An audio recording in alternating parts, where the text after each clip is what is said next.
तो अक्रूर जी ने क्या किया, अक्रूरो बचाताम रात्रि मधुपर्या महामति उषित्वा रथमास्थायि प्रायो नंद गोकुले। इन्होंने रथ तैयार किया, रात मथुरा में रुके, उषा काल में रथ लेकर गोकुल की तरफ चले। रथ चल कैसे रहा है, रथेन वायु वेगेन, रथ चल रहा है हवा की तरह तेज। और पहुंचे कब है, सूर्यास्त गिरिन्द्र। राजेन ये रथ पहुंचा है सूर्यास्त के समय। परिचय ने कहा तो पूरे दिन कहाँ बने रहे। सुखदेव जी ने कहा जीवात्मा जब परमात्मा से मिलने जाता है तो माया मिलने नहीं देती है। अक्रूर जीवात्मा है, कृष्ण परमात्मा है, दोनों के मध्य में बह रही है यमुना, यही माया है। इसलिए यमुना जी से मथुरा, मथुरा से यमुना। यानी जब यमुना जी के किनारे आ जाए तो मन कहे तुम्हें शर्म नहीं लगती, अपने हाथों से अपने भतीजों को काल के गाल में झोंकने जा रहे हो। अरे कंस ने मारने के लिए बुलाया, अक्रूर जी ने कब मारेंगे तो तब जब हम लेने जाएंगे, हम लेने नहीं जाएंगे तो लौटा ले गए।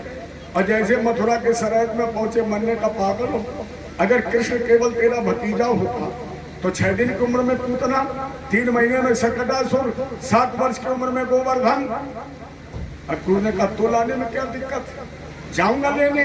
तो फिर यमुना जी के किनारे, और जैसे यमुना जी के किनारे पहुंचे, मरने का फिर आगे लौट कर, अरे अक्रूर मान लीजिए वो परमात्मा ना हुआ और कहीं कंस ने मार दिया तो लोग चाचा और भतीजे के संबंध को बदनाम कर देंगे। अक्रूर ने कहा बदनाम तो तब करेंगे जब हम जाएंगे, हम जाएंगे ही नहीं। सो मथुरा, और जैसे मथुरा फिर आए, देखो रामायण के यहाँ एक चौपाई प्रमाणित हो रही है, अतिशय रगड़ करे जो कोई और प्रकट अनल चंदन पे। अतिशय जब अक्रूर ने रगड़ की तो यमुना रूपी माया का भेदन किया। सूर्यास्त हो चुका था, भगवान की चरण रज मिली और अक्रूर जी ने जैसे चरण रज अपने मस्तक पर धारण की तो ले भे मनोरथान शरण। अक्रूर के जीवन के जितने भी मनोरथ थे वो केवल चरण रज मस्तक पर धारण करने से पूर्ण हो गए। जीवन की सारी कामनाएं स्वर्ण रथ अक्रूर जी ने बाबा नंद के दरवाजे रोक दिया। नंद जी ने यथोचित स्वागत किया और जब विश्राम कर रहे थे उस समय हमारे कन्हैया जी बलराम भैया के साथ अपने चाचा के चरण दबा रहे थे। बाबा नंद सिराने बैठे वार्ता कर रहे और भगवान ने चर्चा करते करते पूछा, सौम्यागता कच्चिद स्वागतम भद्रमस्तुवा। चाचा आपकी सेवा करके मेरा जीवन धन्य हो गया, लेकिन आज अचानक आप दर्शन देने आ गए। तो अक्रूर के पास जो कंस का पत्र था वो नंद जी को दे दिया। नंद जी ने जैसे पत्र पढ़ा छल से आंसू आ गए, भागे यशोदा जी को बताया, यशोदा जी भी रो रही। भगवान ने पूछ लिया, चाचा ये किसका पत्र था जिसके पढ़कर मेरे बाबा को आंखों में आंसू आ गए, रो गए, क्या था उस पत्र में, किसका है? तो अक्रूर जी ने कहा, कृष्ण ये तुम्हारे मामा का निमंत्रण है। उन्होंने निमंत्रण तो दिया लेकिन ये प्रेम निमंत्रण नहीं है। कौन सा निमंत्रण? बोले वैरान बंधु यदुषु, ये बैर का निमंत्रण है। वो यदुवंशियों को शत्रु मानता है और उसने बैर भाव से ही बुलाया। वसुदेव बधूधम, वो देव की वसुदेव और यदुवंशियों का कत्ल करना चाहता है। हम निमंत्रण लेकर जरूर आए लेकिन साथ में एक एप्लीकेशन हमारी तरफ से भी है, कन्हैया तुम निमंत्रण अस्वीकार कर दो, ठुकरा दो निमंत्रण, मत जाओ। कन्हैया मुस्कुराए, बोले चाचा 11.5 साल में तो मामा को पहली बार भाइयों की याद आई, पहली बार निमंत्रण पत्र भेजा और हमने अगर अस्वीकार कर दिया तो जो रिश्ता जुड़ने जा रहा है वो रिश्ता टूट जाएगा। बड़े मुश्किल में तो जुड़ रहा है। और फिर चाचा हमने सुना मामा का माल बहुत मिलता खाने, और जिसका मामा मथुरा का राजा हो, अरे सीधे सीधे न मिले तो अपने इलाका में तो घूसो थप्पड़ की, हालांकि हर जगह परंपरा नहीं है। अपने आप बनारस और इलाहाबाद क्षेत्र पांडित्य का गढ़ है, लेकिन वहाँ कोई भी मामा अपने भांजे के पर नहीं छूता है। कितनी उल्टी परंपरा चली है, तुम इसका विरोध भी नहीं कर सकते। लेकिन जरा देखिए, आपका भांजा आपके पैर छुए, आपका भांजा आपका पैर छुए, यानी मामा भांजे के पैर छूता है। अपने यहाँ मामा भांजे के पैर छूता है, और मामा का लड़का अगर भांजे से बड़ा है तो माने बाप जिसके पैर छू रहा है वो उसके लड़के के पैर छू, ये कौन सा क्रम है? लेकिन अपने यहाँ की प्राचीन परंपरा है, कुछ ही क्षेत्र में है, बाकी अन्यत्र। जैसे आप गोरखपुर की तरफ लखनऊ से आगे चले तो वहाँ कोई भी माता पिता और भाई अपनी बेटी के पैर नहीं छूता है। वहाँ जितनी भी लड़कियां हैं वो अपने माता पिता और अपने बड़े भाई के पैर छूती हैं। भांजे भी मामा के पैर छूते हैं, शास्त्रीय परंपरा भी है।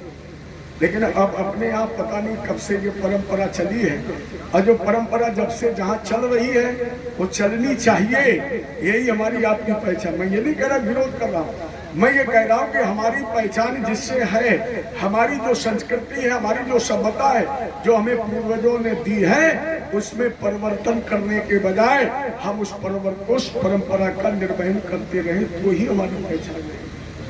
कहीं न कहीं अलग हमें पहचान दी गई। इसलिए मामा क्या हम चलेंगे। इधर बाबा नंद ने तैयारी की, छकड़ों पर दूध दही माखन लागा, मथुरा चले गए। अक्रूर जी ने भी रथ तैयार किया।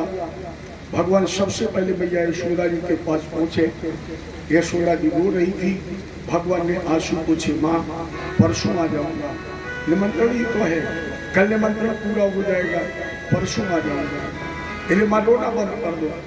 रोने के बजाय माँ मुझे गोद में बैठा कर माखन मिश्री का भोग लगा दो, क्योंकि जब तक मैं लौटूंगा नहीं तब तक मुझे माखन मिश्री का भोग कौन लगाएगा। माँ मुझे भोग लगा दो। यशोदा जी के हाथ से माखन मिश्री का भोग लगाया, सांत्वना दी, और सांत्वना दे करके भगवान सीधे सीधे राधा जी के महल में पहुंचे। राधा जी भी कृष्ण के वियोग में रो रही थी।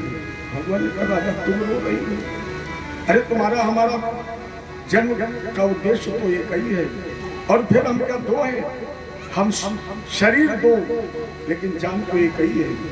राधा कृष्ण और दोनों एक ही है। जितना मान राधा कृष्ण का है उतना ही मान सीता और राम का है। सीता को अलग कर दिया जाए, राम अधूरे हो जाएंगे। राधिका को कृष्ण अलग कर दो, कृष्ण अधूरे रह जाएंगे। माने हमारे आपके देखने में ये दो हैं, लेकिन दो होते हुए भी एक है। इसलिए राधा रो मान आ जाऊंगा परसों। और इतना कहकर जब कन्हैया राज दरबार की तरफ बाहर निकलने लगे तो राधा जी पीछे पीछे है। राधा जी हाथ तो बढ़ाती हैं कृष्ण को रोकने के लिए, आवाज तो लगाना चाहती हैं, लेकिन राधा न तो कृष्ण का स्पर्श कर रही है और न कृष्ण को बुला रही है। फिर केवल इस उम्मीद से पीछे भाग रही है कि शायद मेरा कृष्ण एक बार पीछे मुड़ करके देख ले। केवल राधा हाथ बढ़ाती है केवल इसलिए कि शायद कृष्ण मेरी तरफ एक बार मुड़कर देख ले। लेकिन मेरा कृष्ण तो इतना बेदर्दी है, वो इतना बेरहम है कि एक भी बार मुड़कर राधा की तरफ देखा ही नहीं। दरवाजे के बाहर निकले, लेकिन कितना विलक्षण प्रेम था कृष्ण का। राधा जी की तरफ मुड़ करके तो नहीं देखा, लेकिन जब बाहर निकले तो देखा दरवाजे पर पहरा ललिता लगा रही थी। भगवान ने ललिता से नजर नहीं मिलाई और सर झुका करके निकलते निकलते कहा, ललिता मेरी राधा का ध्यान रखना, ललिता मेरी राधा का ध्यान रखना। और इतना कहकर भगवान निकल गए। इधर रथ तैयार था, जैसे उस रथ पर कृष्ण बलराम बैठे, जिस यशोदा ने कभी मर्यादा का उल्लंघन नहीं किया था, जिस यशोदा ने कभी दरवाजे पर पैर नहीं रखा था, जैसे अपने लाडले कृष्ण को उस रथ पर बैठते हुए देखा, सारी मर्यादाओं का उल्लंघन कर दिया। यशोदा जी ने चिल्ला पड़ी, अरे कृष्ण मत जाओ मुझे छोड़कर, रुक जाओ कृष्ण। धाई पहले द्वार पर अब फिर पहुंची चौपाल, अरे कहाँ जा रहे हो, इस गोदी के लाल, मेरी गोदी में खेलने वाले कृष्ण कहाँ जा रहे हो? एवं ब्रुवाण विरहा तुरा वृषम अब्रज स्त्रिया कृष्ण विषक्त मानसा विसृज्य लज्जाम रुदु सुसुरम। अगर महाराष्ट्र में सुस्वर का उच्चारण किया गया तो यहाँ भी स्वर का उच्चारण किया गया। सारे ब्रजवासी, सारी ब्रजगान ब्रजांगनाएं रो तो रही, लेकिन यहाँ भी स्वर से रो रही है। मैंने कृष्ण के लिए रोना ही स्वर से रोना है। विसृज्य लज्जाम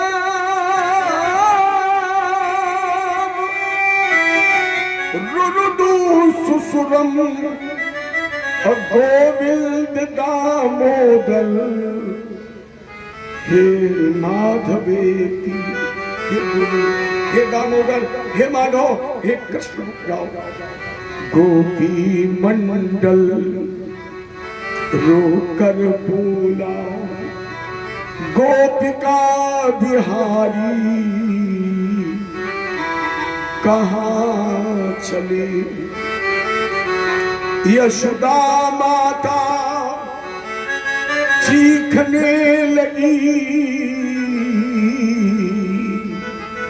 ओहे लाल हजारी कहाँ चले? वृंदावन का बन बोल उठा, हे विपिन बिहारी कहाँ चले? गोवर्धन से आवाज उठी, अहे हे गिरधारी कहाँ चले? एक गोवर्धन उठाने वाले गिरधारी, गिरधारण कृष्ण गोविंद कहाँ जा रहे? रुक जाओ। अक्रूर, तेरा नाम विद्वानों ने कितना गलत रख दिया है। नाम तो तेरा क्रूर है, लेकिन तू तो क्रूर से भी महाक्रूर है। या क्रूर नाम तो सार्थक कर दो। अरे कन्हैया रुक जाओ, हमें ना छोड़ कर जाओ। कन्हैया रुक जाओ, हमें ना छोड़ कर जाओ। गुजरियों से नहीं नाता तोड़ कर जाओ, गुजरियों से यूं न नाता तोड़ कर जाओ। कन्हैया रुक जाओ, हमें ना छोड़ कर। अरे जाते हो छोड़ कर के,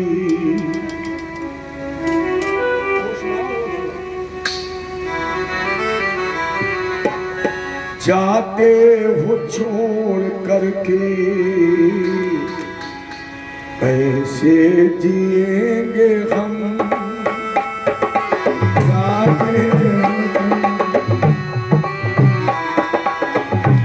कैसे जिएंगे हम? जाते हो करके, कैसे जिएंगे हम? जाते हो छोड़ करके, कैसे जिएंगे हम? जाते हो छोड़ करके, कैसे जिएंगे? जाते हो छोड़ करके, कैसे जिएंगे हम? जाते हो छोड़ करके, कैसे जिएंगे हम? जाते हो छोड़ करके, कैसे जिएंगे हम? बेदर्द बन गए हो, बेदर्द बन गए हो, जिएंगे हम? बेदर्द बन गए हो, कैसे जिएंगे हम जाते हो छोड़ कैसे जिएंगे हम तोता बना के आपको पिंजरा बनेंगे हम तोता बना के आपको पिंजरा बनेंगे हम तोता बना के आपको तोता बनेंगे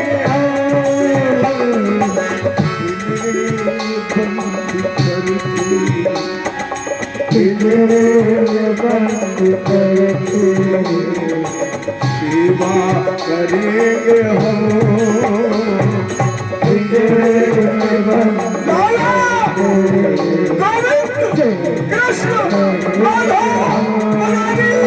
चाहते हो छोड़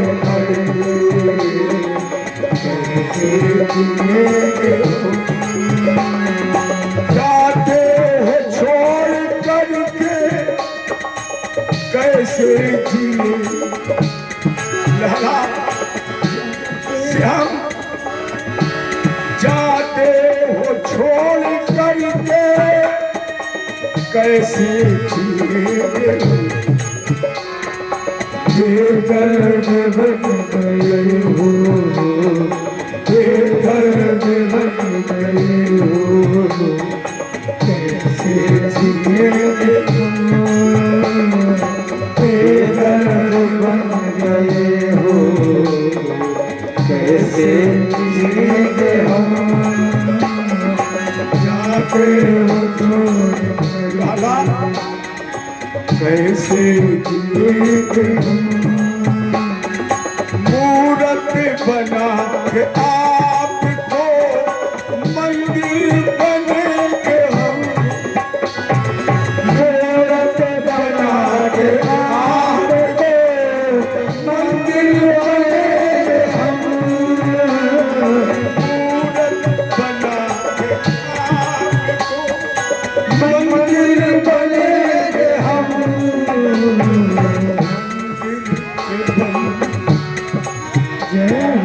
मंदिर में बंद करके पूजा करेंगे हम मंदिर में बंद करके पूजा करेंगे हम जाते हो छोड़ करके कैसे जिएंगे हम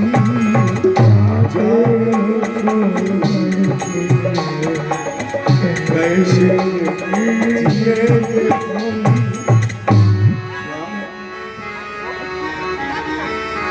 मूरत बना के आपको मंदिर बनेंगे हम मूरत बना के आपको मंदिर बनेंगे हम मंदिर में बंद करके लाला कौन ऐसा जीवन में होगा जो जीवन से गोविंद को जाने देना चाहेगा कौन ऐसा भक्त कौन ऐसा साधक होगा जो अपने जीवन से गोविंद को जाने देना चाहेगा और फिर यशोदा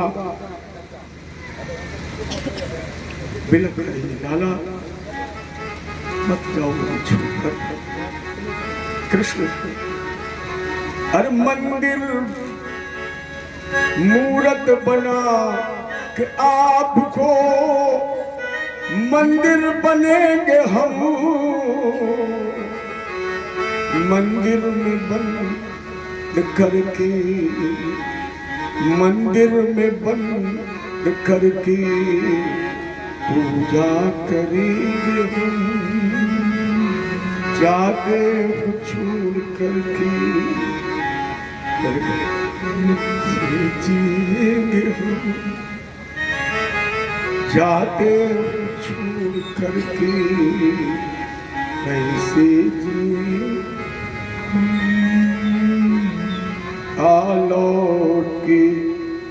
आजा घनश्याम आलोके आजा घनश्याम तुझे गोपी ग्वाल बुलाते हैं आलोके आजा घनश्याम आलोके आजा घनश्याम तुझे गोपी ग्वाल बुलाते हैं मेरा सूना पड़ा रे ब्रज धाम मेरा सूना पड़ा रे ब्रज धाम तुझे गोपी ग्वाल बुलाते हैं आलोके आजा बलराम आलोके आजा बलराम तुझे गोपी ग्वाल बुलाते हैं मेरा सूना पड़ा रे ब्रज धाम मेरा सूना पड़ा रे ब्रज धाम तुझे गोपी ग्वाल बुलाते हैं आलोके आजा बलराम आलोके आजा बलराम तुझे गोपी ग्वाल बुलाते हैं मेरा सूना पड़ा रे ब्रज धाम मेरा सूना पड़ा रे ब्रज धाम तुझे गोपी ग्वाल बुलाते हैं आलोके आजा बलराम आलोके आजा बलराम तुझे गोपी ग्वाल राजेंद्र राजा दशरथ को तब तक उम्मीद बनी रही कि मेरा राम जानकी और लक्ष्मण के साथ लौट करके आ जाएगा कब तक जब तक सुमंत्र लौट करके नहीं आए थे ये उम्मीद थी कि मेरा राम लौट आएगा और जब सुमंत्र लौट करके आए दशरथ ने पूछा सुमंत्र राम नहीं आए तो दशरथ जी के मुख से एक ही आवाज निकली था रघुनंदन प्राणे प्रीते तुम्हें बिन जियत बहुत दिन बीते बहुत दिन बीते हर रघुनंदन प्राण प्रीते तुम बिन जियत बहुत दिन राम राम कही राम कही राम राम कही लोग पूछते हैं राजा दशरथ ने 6 बार राम क्यों कहा अपने यहाँ परंपरा है जब हम किसी से विदा लेते हैं तो उसे 2 बार राम राम कहते हैं आज राजा दशरथ अपने प्राणों की प्रतिमूर्ति भगवान राम मैया जानकी और लक्ष्मण से जीवन भर के लिए जुदा हो रहे इसलिए राम राम कही राम राम कही तो जिस तरह बगैर राम के दशरथ तड़प रहे थे आज उसी तरह कृष्ण और बलराम के वियोग में मैया यशोदा जैसे बगैर जल के मछली तड़पती है उस तरह तड़प रही थी कृष्ण गोविंद रुक जाओ मत जाओ मुझे छोड़कर भगवान जान गए कि अगर एक बार मैंने राजा दशरथ का साथ छोड़ दिया मुझे पिता का बिछोह हो गया अगर आज मैंने बगैर सांत्वना दिए साथ छोड़ दिया तो कहीं मेरी माँ मुझसे जुदा ना हो जाए इसलिए भगवान कृष्ण बलराम भैया के साथ रथ से नीचे आ गए नहीं अभी नहीं चलूंगा रुक जाऊंगा जब मैं इशारा करूं तब रथा दिया दौड़ कर गए मैया की उंगली पकड़ के भैया तुम्हें अपने कृष्ण पर विश्वास नहीं है राधा तुम्हें अपने गोविंद पर विश्वास नहीं रहा गोपियों बोलो मैंने ऐसा कोई कार्य किया है आज तक मैंने तुम्हें धोखा दिया है कभी छल दिया है कभी मैंने तेरे विश्वास को तोड़ा है बोलो ना यशोदा मैया बोलो क्यों रो रही यशोदा ने कहा नहीं कृष्ण मुझे तुझ पर बहुत भरोसा है लेकिन तुम्हारे बगैर मैं जीवित नहीं सकती 11.5 वर्ष तक मैंने गोद में खिलाया कृष्ण, मैंने तुझे अपने हाथ से भोग लगाया, मत जाओ कृष्ण। कन्हैया बोले अच्छा एक बात बताओ, मेरे पास कोई ऐसी वस्तु है जैसे मैंने अपने से अलग न किया, कभी न छोड़ा हो। राधा जी ने आगे बढ़ करके कहा है तेरे पास एक वस्तु, कौन? मुरली। आज तक तूने मुरली को कभी नहीं छोड़ा। मुझे ऐसा लगता है तो मुरली प्राणों से ज्यादा प्यार करता है।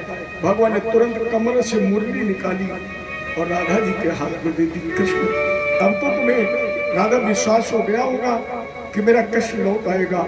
हे बालाओ विश्वास करो, मैं तुमसे कभी न न्यारा हूं, मैं तुमसे दूर नहीं हूं। ये शरीर भले मथुरा जा रहा है लेकिन मेरी जान तो यही रहेगी। इसलिए हे बालाओ विश्वास करूं, अब मैं तुमसे कभी न न्यारा हूं, और तक भी रहा तुम्हारा हूं, और आगे भी सदा तुम्हारा हूं। हे गोपियों, हे मैया यशोदा, विश्वास करो आज तक कृष्ण तुम्हारा था, आज भी कृष्ण तुम्हारा है और भविष्य में भी कृष्ण तुम्हारा रहेगा। भ्रमित कर दिया वंशी देकर के भगवान ने यशोदा और गोपियों को। ये सब मुरली देखने लगी, मुरली में ही कृष्ण नजर आने लगा और इधर कृष्ण ने इशारा किया, चाचा तो रथेन वायु वेगेन, हवा की तरह रथ भाग खड़ा हुआ। भगवान कृष्ण ने बलराम जी का पकड़ा हाथ और दौड़ करके रथ पर चढ़ गए। जब लोग कृष्ण भगवान की जय हो।